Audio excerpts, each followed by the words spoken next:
All right, well, wow, we're finally here, right, Jake? Oh my gosh. We're here. We're here. Well, okay, so I've noticed already these two are very similar, and they're very competitive. Okay? They're very competitive. Jake acts like he's not what he really is. And you know what? Erika's going to find out. And that's going to be fun to watch because when I was in 9th grade, you know, your body's changing in 9th grade. And Emily's got her friends over. And, you know, Jake, he's a jokester. He's funny. He thinks everything's funny. And as soon as I'm like in the middle of a conversation, Jake slides in and grabs my pants and yanks them. But I had boxers on, not briefs, boxers. So the whole kit and caboodle. In front of 4 teenage girls. Oh yeah, that was probably one of the most embarrassing moments. We laugh about it now, we do. But me and my lovely sister that's over there, since we're so competitive, we figured, how in the world can we get this young man back? So my mom was, she did daycare, okay, and we took care of a lot of special needs, okay, and there was one girl named Heidi, and anytime there was a loud noise, she would shake her head really loud and go, ah! Well, we woke up early that morning, and we grabbed Heidi and we put her by the end of the stairs, because we knew Jake could take showers for a very long time. So Jake's up there taking a shower, and then my sister, she gets on the stairs, and she hits the fire alarm. I run upstairs, I barge open the door, and I go, Jake, fire alarm! We gotta go to the pool! We gotta go to the pool! And Jake doesn't know what he's doing. He's running all over the place. I was like, go, the kitchen! He flies downstairs, butt-ass naked, opens the door and runs to the fire pole because for daycare there's a pole, you have to do it by law. And Jake's running out there and he gets to the pole and he's looking all around and nobody's there but the hamlets that are laughing. Woo! That is who you're marrying. Alright, I got that out of my system a little bit because you and me still have to play. She said you were pretty competitive. I'm kind of nuts, so I think we'll get along great. I'm looking forward to it. But anyway, with that said, I love this guy. He's my brother, but man, we've been through a lot, and I'm happy for you. I am, and I'm happy for you because you got a great guy. You got a great guy. So my big kick thing here lately is took a trip to Israel, and nobody tells stories better than Jews. And if you open up the Bible, all it is stories, and they're parables, and they reach kind of the core because you can relate to the story. So this is my message to you guys. And it's from a book called Chopping Wood, Carrying Water. There was, in Japan, they had a deep love for architecture. And there once was a man named Koda who built some of the finest houses in all of Tokyo. His work became world famous due to his dedication to the process, his willingness to beat on his craft, and his relentless devotion to keep learning even late into his career. Eventually, though, Koda grew tired of building homes for other people and he was ready to retire. He had been building homes for over 30 years and he was ready to move on. He wanted to travel and spend lots of time with his grandkids. One day, Koda approached his boss and he turned in his 2-week notice. His boss said, Koda, we are forever indebted to you for your magnificent work you have done for our company. And we are so grateful you have worked for us for so long. We do have one favor to ask of you, though. Could you please build one more house? It is a very important house for a very important client. And everyone in the company agreed it needs your special touch. Koda was frustrated. He would have had to cancel 2 of his trips and postpone his new life, all for one house. He told his boss that he needed a day to think about it. After talking it over with his wife, he gave in and decided to build that one house. But he told his boss, this is the last one. But while Coda had agreed in his head to build this house, his heart was no longer in it. He had always been very hands-on through the entire building process, always selecting the finest materials by hand making and making sure every detail was diligently attended to. But this house was different. He viewed it more as an obligation than an opportunity. He delegated much of the work, and consequently, a lot of the things started slipping through the cracks. And the house, though it would be up to code, when it started coming together, it was obvious it lacked the wow factor that Coda's other homes looked like. Coda knew in his heart that it wasn't his best work, but he was over it and ready to move on to the next phase of his life. The next phase was much more appealing and more important to him than the present moment. After 4 months had passed, Coda finally finished the house. He went back to his boss, telling him, I did what you asked. Now I'm asking one last time for your blessing to retire. His boss said, thank you, Coda. We just have one more thing. Well, now Coda was beginning to get really upset because he thought they were going to ask him to build one more house. His boss reached into the desk and pulled out a very small box with a ribbon tied around it. He handed it to Coda and he said, we are so grateful for you, Coda. This gift is a token of our appreciation. Coda pulled the ribbon open and opened the box to discover a set of shiny new keys. His boss smiled. The house is yours. You deserve it. Immediately his heart sank. Unbeknownst to him, to Coda, the whole time, he had been building his own house. If he had only known the house was his own, he would have cared so much more. He would have only used the finest materials, and he would have overseen every detail and given his all, like he had always done. But now, it was too late. Build your house, baby! That's right. You guys are one. You guys are one. It's not husband and wife. It is one house. One house. And you're going to have things that happen in life that draw your attention away from your spouse. It's natural. It happens. We get distracted. Life is difficult. But hearing all of the qualities that people have shared about you, Erika, fills my heart.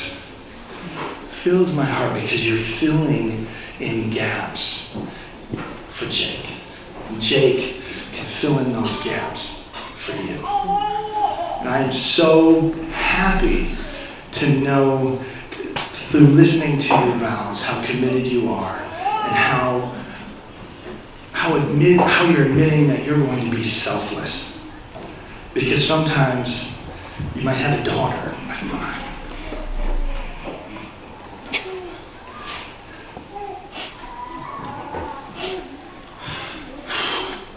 But with that, it's a blessing. And it's not ironic, it's God. When the pastor said, Proverbs 18:21, he didn't mention the verse. But the verse basically says this: words have power. Has the opportunity to build life or death. Those that fall in love with it will reap of its fruit. Be kind to one another. Love each other. And embrace those difficult times. Because as my dad would say, through a poem that he wrote to me, baseball or homecoming queen, those are the world's elusive ideal. But the pain we share together, that's love, and that's real. Thank you for your commitment to each other. Thank you for your vows. Be blessed. And remember, don't worry about tomorrow. Worry about building your house today. To Erika and to my brother Jake, to building your house. And to Soraya.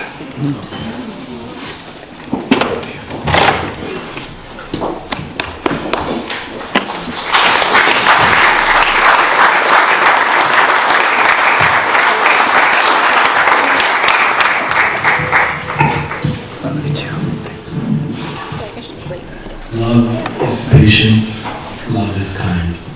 It does not envy, it does not boast. Keeps no record of wrongs. Love never fails. Above all, love perseveres. Since the summer of 1998, I met Jake. And I met very few people that have loved me for who I am. From the moment I came into your house, you welcomed me, embraced me, and accepted me. And to this day, you testify and talk to everyone that you meet that I am your brother. Even if they're ready to question you, you stand up tall and you say, he is my brother, and I do not care what you think. Love. Jake, your love for me is undeniable. And beyond that is your love for your king. If you bring that love into your marriage will be unstoppable. And no one will touch it. And that I can assure you, it will be beautiful. And when you allow your words to scream louder than the love the king is giving to you, I need you to remember the most impactful human being in the Hammond household, Sarai. She's touched more people without saying a single word in the 8 years she lived on this earth. That is love. That is impact. And I want you to remember that, you and Erika, because that is the difference. Because without love, we won't be here. The next point I want to talk about is hope. Jake and Erika, you're entering this marriage with so much hope, so much anticipation, and so much excitement. And that hope is what is going to continue carrying you over. And I hope you remember this day. When you get into arguments, when you get into fights, when you're thinking someone is right over another, just remember hope brought you this far. Right? Jake, you're a good ball player. You know, you talk about it and sometimes you talk trash to all of us. And we all know it. Alright? You've gone to the World Series, watched baseball, but you're not a good baseball player. But why do I use that, and why do I put you in the spot? It's like, you know the game of basketball, you understand it. But baseball, not so much. Alright? So as you're entering marriage, this is one game you have no clue.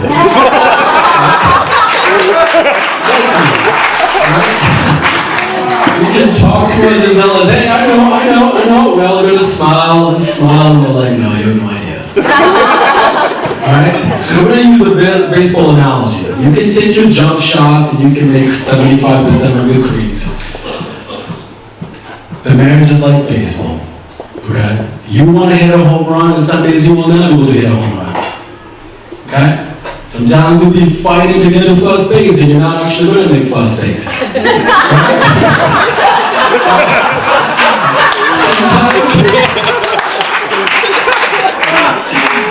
Sometimes you're going to be like, oh, I'm going to make second base. I'm going to make second base. Okay, all right, good luck. And then, game of the day, you haven't made it in second base for a long time. Right? Time goes by, you'll start striving. Alright? But guess what? The most important stat in baseball is RBIs. Okay? I want you to look at it this way. Erika is on third base. Your number one job is to bring her home. Yep. Alright? And that is your job. That is your duty. You can focus on home runs, but that's not going to get you anywhere. Focus on RBIs, and you will go somewhere. And when in doubt, remember the greatest example. Michael Jordan is the best basketball player, but he tried out for baseball. And everybody mocked him, criticized him, ridiculed him. Alright? And he only said one thing. He said, I want to close. When he was asked, why did you try baseball? He's like, everybody can mock me, criticize me, ridicule me. But at least I tried. I want you to try. Try, and try. And always remember to put God first. And then I end with faith. I want you guys to have so much faith in each other, even when you think you're right. Right? Even when you think you're right, you just need to believe in the best in one another. Faith. Faith, as we know in Hebrews 13, where faith is being sure of what you hope for instead of what you do not see. Okay? You never know what's going to come after that argument. You never know what's going to come after that fight. You got to have faith in one another that everything is going to be okay. And those are the 3 words that I want to leave with you guys. At the end of Corinthians 13, the answer is just like faith, hope, and love. And the greatest of these is love. To Jake and Erika, or as all of you would say, to Jericho. Cheers.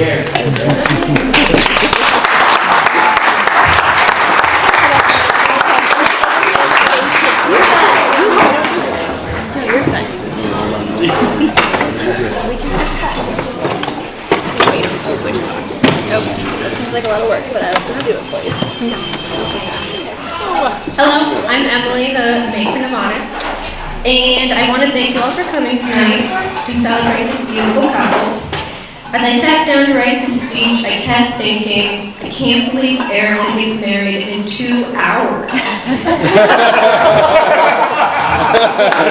kidding, I had it all worked out by breakfast.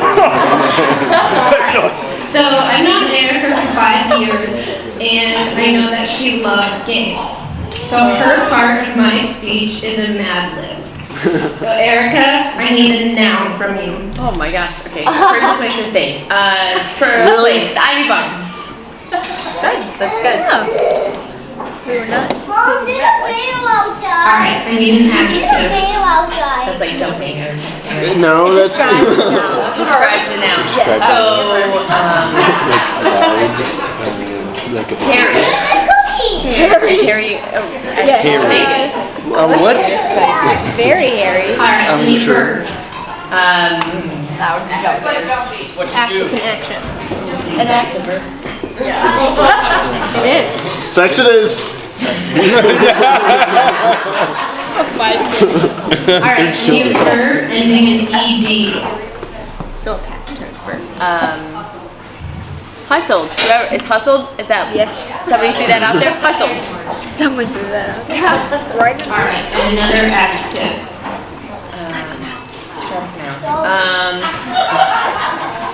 Loud.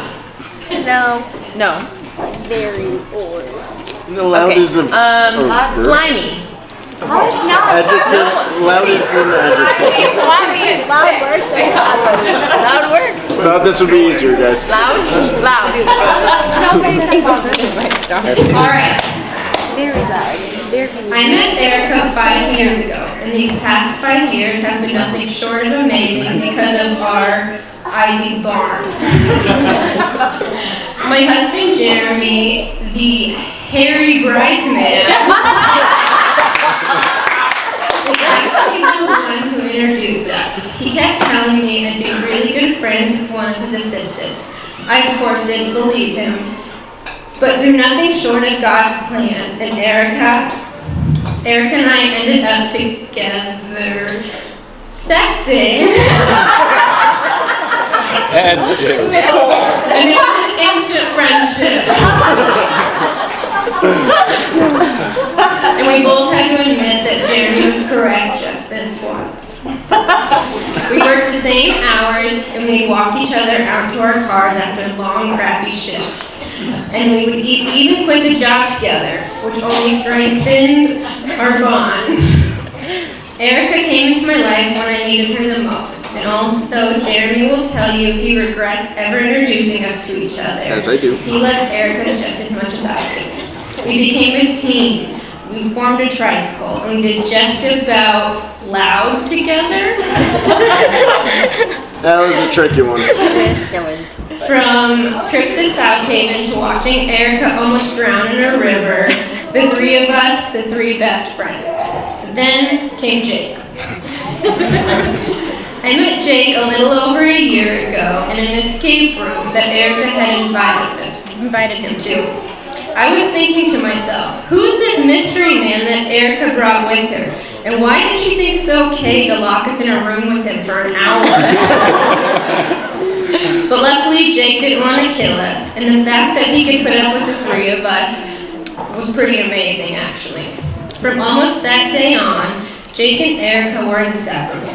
Our tricycle became a four-wheeler, and four-wheelers are a lot more fun than a tricycle. Jake's obvious love for Erika is what sealed the deal for me. I prayed for years that Erika would find a man that would treat her with love and respect. And that she would have an open heart to accept that love that she so desperately deserved. God really does answer prayers because we're here today, celebrating this beautiful couple. Jake and Erika, I wish nothing but a lifetime of happiness for you guys. I'm honored to have been a part of your journey in this day. I can't wait to see what God has in store for both of you. If you could all raise a glass to Jake and Erika. Congratulations, Mr. and Mrs. Hamlin. Dad, don't wait. Dad, don't wait. Dad, don't wait. Dad, don't wait.